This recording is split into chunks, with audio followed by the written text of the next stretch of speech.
विद्यार्थियों, मैं राजेश गुप्ता, सहायक आचार्य राजनीति विज्ञान, बाबू शोभाराम राजकीय कला महाविद्यालय अलवर। व्यवस्था सिद्धांत क्या है, क्या उसका मतलब है, क्या उससे तात्पर्य है, इसके बारे में वीडियो में पूर्व में अपलोड कर चुका हूं। आज जो डेविड ईस्टन ने जो राजनीतिक व्यवस्था का सिद्धांत दिया है उसके बारे में हम चर्चा करने वाले हैं। राजनीतिक व्यवस्था का सिद्धांत।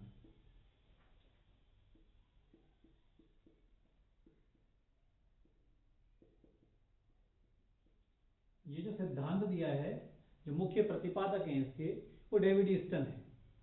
और बाद में डेविड ईस्टन के सिद्धांत में आमंड और पावेल, एक नए विद्वान आए बाद में, उन्होंने डेविड ईस्टन ने जो व्यवस्था का सिद्धांत दिया उसमें कुछ संशोधन किए और उन्होंने इसका नाम दिया संरचनात्मक प्रकार्यात्मक सिद्धांत।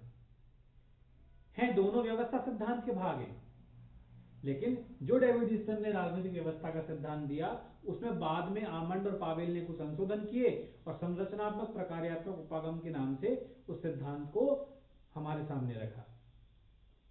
दोनों ही सिद्धांत राजनीतिक व्यवस्था सिद्धांत के भाग माने जाते हैं। तो सबसे पहले हम डेविड ईस्टन के व्यवस्था सिद्धांत को समझने वाले हैं, उसके पश्चात आमंड और पावेल ने जो इसमें संशोधन किया उसको हम समझने की कोशिश करेंगे।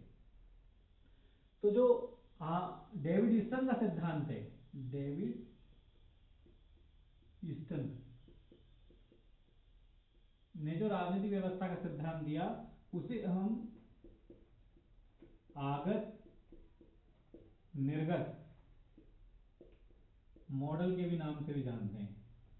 आगत निर्गत मॉडल के नाम से इस सिद्धांत को जाना जाता है। एक्चुअली इसके अंतर्गत उन्होंने ये बताने का प्रयास किया है कि किसी देश की व्यवस्था किस रूप में काम करती है। और हमने देखा भी है कि दुनिया के अधिकांश देशों में लोकतंत्र है, लेकिन कुछ देशों में तो राजनीतिक व्यवस्था बहुत अच्छी तरीके से काम कर रही है। उन देशों को हम विकसित श्रेणी में रखते हैं। कुछ देशों में राजनीतिक व्यवस्थाएं ठीक तरीके से कार्य कर रही है, उनमें सुधार की गुंजाइश है, वो विकासशील देश हैं।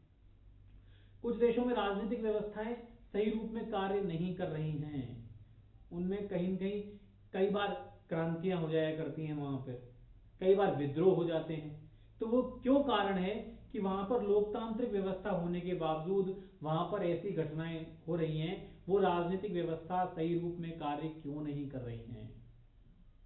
तो डेविड ईस्टन ने जो व्यवस्था का सिद्धांत दिया, इसमें उन्होंने बताने का प्रयास किया कि किसी देश की राजनीतिक व्यवस्था पे कौन कौन से कारण हैं जिनके आधार पर अच्छे से कार्य कर सकती है, और यदि वे कारण न हो तो उनकी अभाव में वो राजनीतिक व्यवस्था बिगड़ सकती है किसी देश की, और तब वहां कोई समस्या हो सकती है। यदि ऐसी कोई समस्या हो जाए तो उस समस्या का निवारण जरूरी है। इसके अंतर्गत डेविड ईस्टन ने बताया कि राज्य एक प्रकार की व्यवस्था है। क्या है? राज्य एक प्रकार की व्यवस्था है, सिस्टम है, एक संगठन है। जिस प्रकार इससे पहले टालकोर्स पार्सन्स थे, समाज शास्त्री हैं वो, उन्होंने इसे समाज विज्ञान में सिद्धांत को दिया था, बाद में राजनीति विज्ञान में आया। तो टालकोर पार्सन्स ने कहा था कि समाज भी एक प्रकार से क्या है? व्यवस्था है। समाज में भी कई संरचनाएं होती हैं, उपसंरचनाएं होती हैं, और समाज जब भी अच्छे से काम कर सकता है जब उसके अंतर्गत जितने भी संगठन हैं, जितनी भी संरचनाएं हैं, जितनी भी उपसंरचनाएं हैं, वो सही तरीके से कार्य करें। यदि संरचना और उपसंरचना के अंतर्गत यदि कोई व्यवस्था बिगड़ गई तो समाज भी सही तरीके से कार्य नहीं कर पाएगा। इससे पहले विज्ञान में सिद्धांत आया था, उन्होंने भी ये उदाहरण देकर बताया था कि मानव शरीर एक प्रकार की व्यवस्था है, ये संगठन है, इसमें सारे अंग जो अंग हैं वो आपस में जुड़े हुए हैं, अंतर संबंधित हैं। और यदि मानव शरीर अच्छे से कार्य नहीं कर रहा है मानव शरीर की जो व्यवस्था अच्छे से कार्य नहीं कर रही है, इसका तात्पर्य है किसी न किसी अंग में कोई समस्या है, अर्थात संरचना या जो उपसंरचना है वो अंग की वो कहीं भी बिगड़ी हुई है। और मानव शरीर ठीक से कार्य करे, एक व्यवस्था के रूप में कार्य करे, तो इसके लिए जरूरी क्या है, उसके जो अंग हैं वो भी सही तरीके से कार्य करे। यदि किसी अंग में कोई गड़बड़ है, कोई समस्या है, तो उसका निदान जरूरी है। निदान नहीं होगा तो मानव शरीर अच्छे से कार्य नहीं कर पाएगा, व्यवस्था अच्छे तरीके से कार्य नहीं कर पाएगी। तो जिस प्रकार मानव शरीर एक व्यवस्था है, उसके अपने अंगों के रूप में अपनी संरचनाएं रूप संरचनाएं हैं, उसी प्रकार समाज भी एक प्रकार की व्यवस्था है। इसमें भी कई संरचनाएं बनी हुई हैं, कई उप संरचनाएं हैं, कई संगठन हैं जो समाज के लिए कार्य करते हैं। उसी प्रकार राज्य भी एक प्रकार की क्या है, व्यवस्था है। राज्य भी एक प्रकार का संगठन है, और राज्य में भी कई सारी क्या है, संरचनाएं हैं,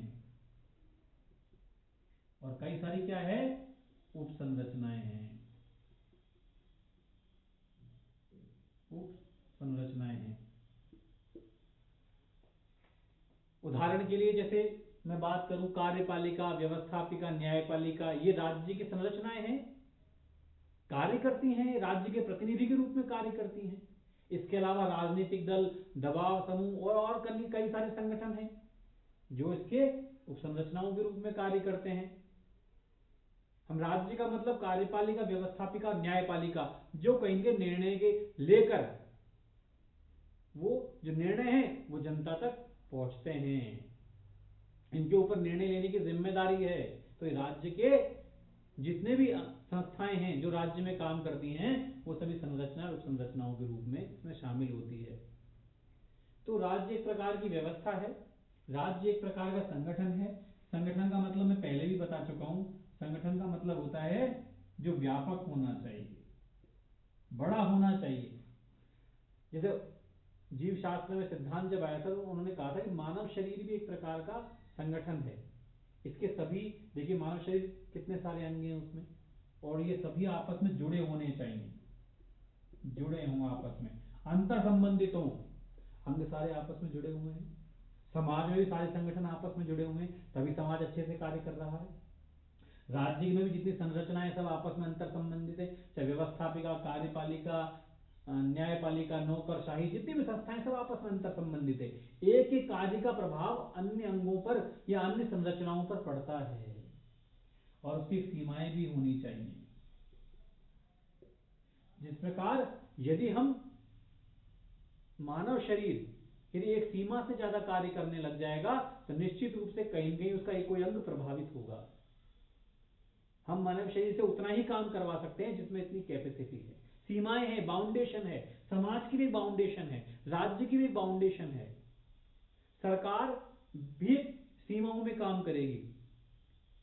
जो जनता से मांगे आएंगी, उन मांगों को एक लिमिट, एक सीमा तक ही उनको निर्णय के रूप में परिवर्तित किया जा सकता है। यदि जनता से अनावश्यक मांगे आने लग जाए, बेतहाशा मांगे आने लग जाएं, तो क्या होगा, व्यवस्था खराब हो सकती है। तो जिस प्रकार एक मानव शरीर एक प्रकार का संगठन है, व्यवस्था है, उसी प्रकार समाज और राज्य भी क्या है, एक प्रकार की व्यवस्था है, एक प्रकार का इनका क्या है, संगठन है। तो सबसे पहले डेविड ह्यूस्टन ने यही कहा है कि राज्य एक प्रकार की क्या है, व्यवस्था है। इसमें कई संरचनाएं और उपसंरचनाएं कार्य करती हैं।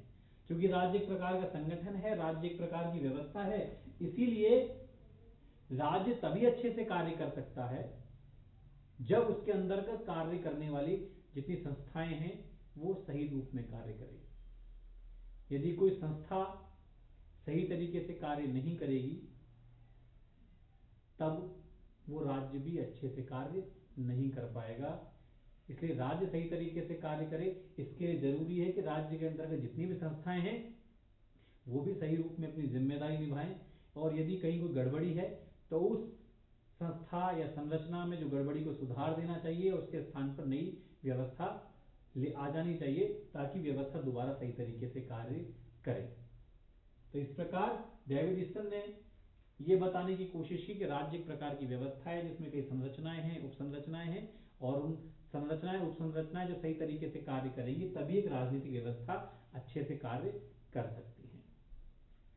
उन्होंने अपने जो आगत निर्गत मॉडल है उसको 1953 में पॉलिटिकल सिस्टम नामक जो पुस्तक है उनकी, पॉलिटिकल सिस्टम नामक जो पुस्तक है उसमें उन्होंने अपना एक सिद्धांत दिया है, आगत निर्गत का सिद्धांत।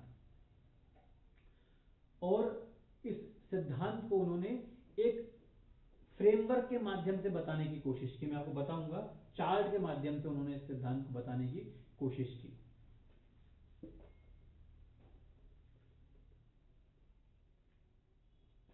ए फ्रेमवर्क फॉर पॉलिटिकल एनालिसिस।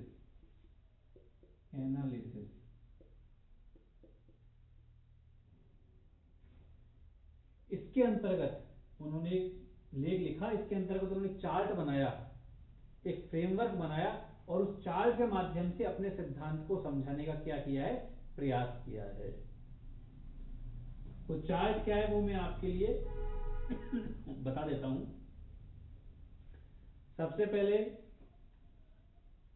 उन्होंने कहा कि समाज एक प्रकार की व्यवस्था है। क्या है?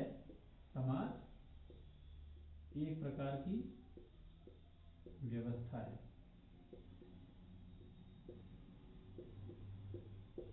और राजनीति उसकी उपव्यवस्था है। राजनीति उसकी उपव्यवस्था है। राजनीति समाज का भाग है, उसकी उपव्यवस्था है। और उन्होंने जो समाज को एक नए नाम से संबोधित किया है, तो पर्यावरण कहा है। क्या कहा है? समाज को पर्यावरण। अब तो समाज एक प्रकार की व्यवस्था हो गई, सिस्टम हो गया, और राजनीति उसकी क्या उपव्यवस्था हो गई। तो उन्होंने कहा कि ये जो पर्यावरण है, ये जो समाज है और ये जो राजनीति है, ये आपस में अंतर संबंधित है। राजनीति व्यवस्था में जो निर्णय लिए जाएंगे वो उनसे समाज प्रभावित होगा। समाज से जो मांगे आती हैं वो कहीं न कहीं राजनीतिक व्यवस्था को प्रभावित करती हैं। जो संरचनाएं हैं, जो संस्थाएं हैं, जो लोगों के बारे में निर्णय लेती हैं, तो समाज से जब मांग आती है तो जो राजनीतिक व्यवस्था कार्य कर रही है, जो सरकार कार्य कर रही है, उसको उन मांगों पर निर्णय लेना होता है। और वो जो निर्णय दोबारा किस तक पहुंचते हैं? समाज तक पहुंचेंगे। ये नीतियां बनाई जाएंगी जो पर्यावरण से अर्थात समाज से जो मांगे आएंगी, लोगों की जो मांगे आएंगी, उनके बारे में जो राजनीतिक व्यवस्था है, जो सरकार है, जो निर्णय लेगी, वो निर्णय दोबारा लोगों तक पहुंचेंगे और लोग उनके बारे में दोबारा प्रतिक्रिया देंगे, फीडबैक देंगे अपना कि वो कार्य अच्छा है तो समर्थन होगा। ये नीतियां अच्छी है तो लोग समर्थन करेंगे, यदि वो नीति सही नहीं है तो दोबारा लोग नई मांग के रूप में सरकार के पास आएंगे।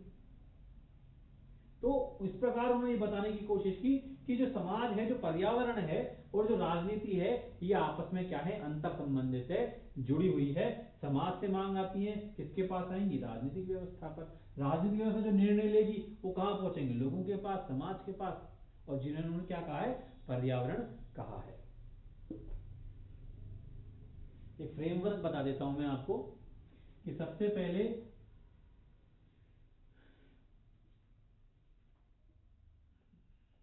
रूपांतरण प्रक्रिया जो निर्णय लेती है, निर्णय कौन लेता है? सरकार। ठीक है। और ये पूरा पर्यावरण है बाहर, समाज जिससे मांग आ रही है, लोगों की क्या आएंगी? मांगे। एक राजनीतिक व्यवस्था कैसे काम करती है, एक देश की शासन व्यवस्था कैसे काम करती है, ये उन्होंने बताने की कोशिश की है। मांगे, और मांगों के पीछे क्या होता है? समर्थन। क्या होता है? समर्थन। इसको उन्होंने कहा आगत। क्या कहा? आगत। आगत। ये पूरा जो परिवेश है जिसमें सारी घटनाएं हो रही हैं, उनको पर्यावरण कहा है समाज में। और सरकार मांगों पर क्या लेगी? निर्णय, नीतियां बनाएंगी और इसको उन्होंने कहा है निर्गत। ये दोबारा जो निर्गत है लोगों के पास पहुंचेगा, इसको उन्होंने कहा फीडबैक। फीडबैक, फीडबैक, प्रतिपुष्टि।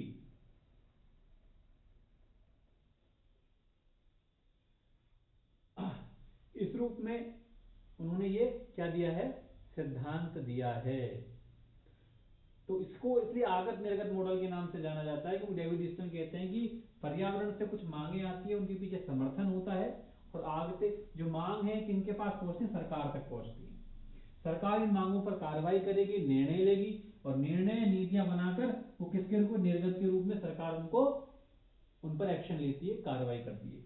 और जो नीतियां हैं, जो निर्गत हैं, वो जो निर्णय लिया है सरकार ने, वो दोबारा मीडिया के माध्यम से, फीडबैक में क्या है, मीडिया, मीडिया के द्वारा दोबारा जो निर्णय है वो जनता तक पहुंचता है। जनता तक उन निर्णयों के बारे में, जनता को के जो निर्णय है, जनता को उन निर्णयों के बारे में पता चलता है, और जनता जो निर्णय है यदि वो अच्छे हैं तो उनका समर्थन हो जाएगा, यदि निर्णय से वो असंतुष्ट है दोबारा मांग के रूप में किसके पास आएंगी, वो सरकार के पास वो आती हैं। तो ये मोटा मोटा सा एक डेविड ईस्टन के सिद्धांत को मैंने आपको समझाने का प्रयास अभी किया है।